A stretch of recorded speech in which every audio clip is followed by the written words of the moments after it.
कि ये सब छोड़ना चाहता है, अपनी आवाम की मोहब्बत, ना उसको एमपी चाहिए ना एमएलए चाहिए, वो मेरे साथ रहना चाहता है। मैंने हर इंसान अपने माँ से मोहब्बत करता है, लेकिन मेरी दुनिया मेरी माँ थी। सुनिए आप सब। इन 10 सालों के अंदर मैं अगर लोगों के करीब गया तो मैं अपनी माँ को वक्त नहीं देता था जितना वो चाहती थी। सुनिए साथियों रात आप में सब। 1 बजता हो 2 बजता हो, वो बेड के सामने एक स्क्रीन लगा हुआ था सीसीटीवी का, वो इंतज़ार करती थी कि कब गाड़ी आएगी, कब उसका गुड्डू आएगा।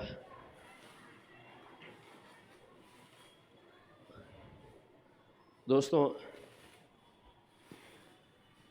और अगर उस दिन मेरी माँ आँख खोल देती तो शायद मैं सियासत में नहीं रहता।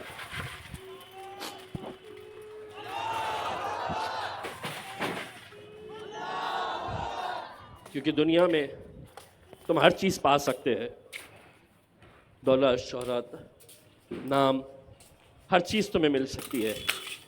नौजवानों, मैं तुमसे ही अपील करना चाहूँगा, ये दौलत को जाने मत देना। बहुत खुशनसीब हैं वो लोग जिनकी माएँ हैं। मेरे वालिद साहब का इंतकाल करीब 30 साल पहले हुआ,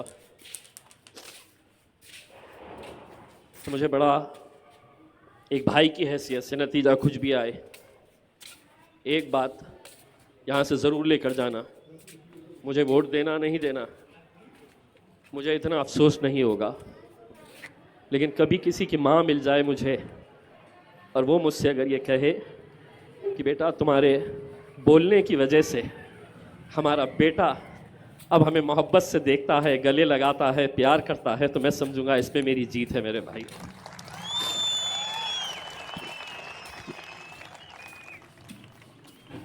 सियासत के अंदर इल्ज़ाम लगाना बहुत आसान होता है, बहुत आसान होता है, लेकिन एक बात ये भी समझ लेना कि हर इंसान को अपने अमाल खुद लेकर जाना है। आपके अमाल आपके साथ जाएंगे, मेरे अमाल मेरे साथ जाएंगे। अगर कोई गुनाह हो रहा है मेरे से, तो ऐसा नहीं है उसकी सज़ा मैं आपको दिलवाऊं। ऊपर वाला हर चीज़ पे नज़र रखता है, और ये फ़ैसले जब मैं लोगों के मुंह से सुनता हूँ कि इम्तियाज़ जलील ने ऐसा किया है, इम्तियाज़ जलील, में शुरुआत में बहुत मुझे भी ख़राब लगता था कि कैसे बेबुनियाद इल्ज़ाम मुझ पर लगाए जा रहे हैं, कैसा कहते हैं।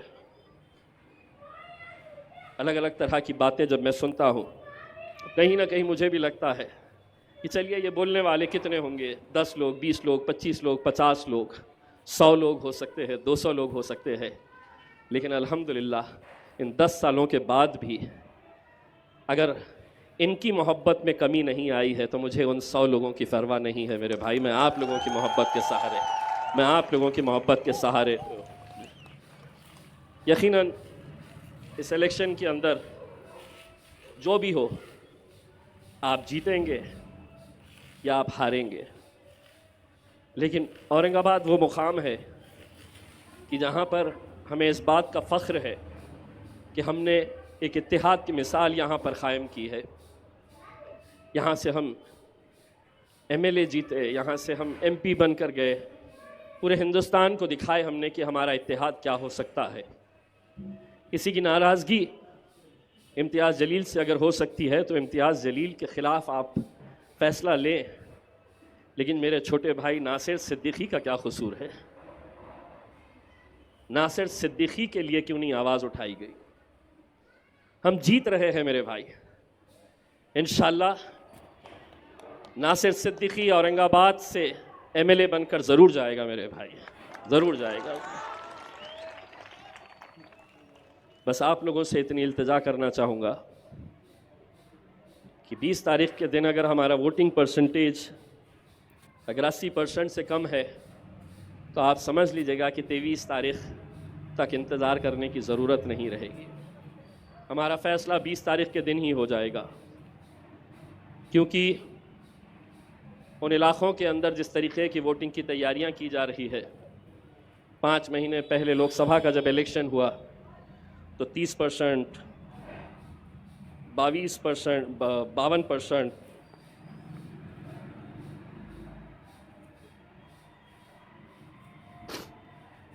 ऐसे ऐसे आंकड़े हमारे सामने आए। क्या वजह है कि बाकी के 45%, 48% लोग क्यों वोट डालने के लिए नहीं जाते हैं? आप निकलिए मेरे भाइयों, इलेक्शन के दिन बहुत साजिशें होने वाली है, बहुत हथकंडे अपनाए जाने वाले हैं। आपके इलाके का माहौल ख़राब करने की कोशिशें की जाएगी ताकि आपके हमारे घर की माएँ और बहनें ना निकल सके। यह आपकी ज़िम्मेदारी है और मैं तमाम उन माँओं और बहनों से अपील करना चाहूँगा कि फ़जर के नमाज के बाद फ़ौरन आप आकर लाइन में खड़े हो जाए। 7 से 10 बजे के बीच में जितनी हमारी घर की माएँ और बहनें हैं उनको आप वोटिंग करवा दें और उसके बाद इंशाअल्लाह आप लोग भी लाइन के अंदर खड़े रहे।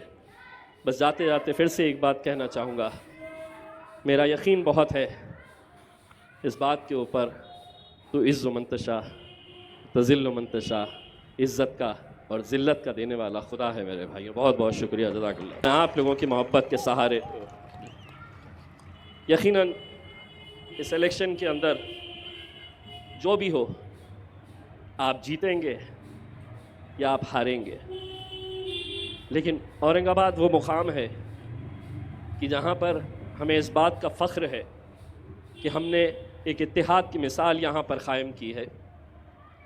यहाँ से हम MLA जीते, यहाँ से हम MP बनकर गए, पूरे हिंदुस्तान को दिखाए हमने कि हमारा इत्तेहाद क्या हो सकता है।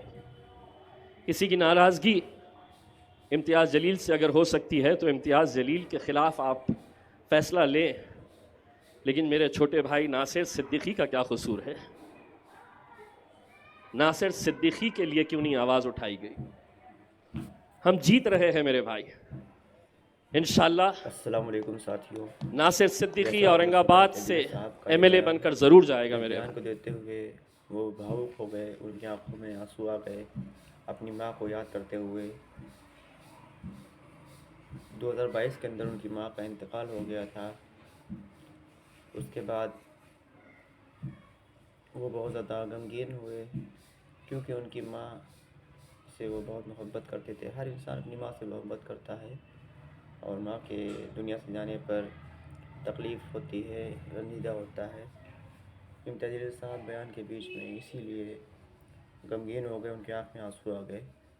साथ ही साथ उन्होंने ये भी बयान किया किस तरह से साजिशें करी जा रही हैं कौम मिल्लत के इत्तेहाद को तोड़ने की। कौम मिल्लत के जो औरंगाबाद के अंदर एक इत्तेहाद की मिसाल बना हुआ है, उस इत्तेहाद की मिसाल को तोड़ने की कोशिश की जा रही है।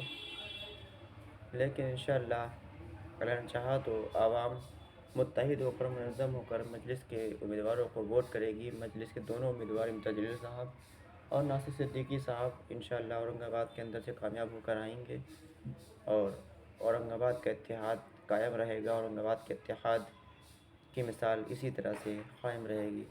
साथियों, सबसे गुजारिश है हमारे चैनल को सब्सक्राइब कर लें, वीडियो लाइक और शेयर कर दें और हमें कमेंट कर अपनी राय भी आप हमको दे सकते हैं। खुदा हाफिज़।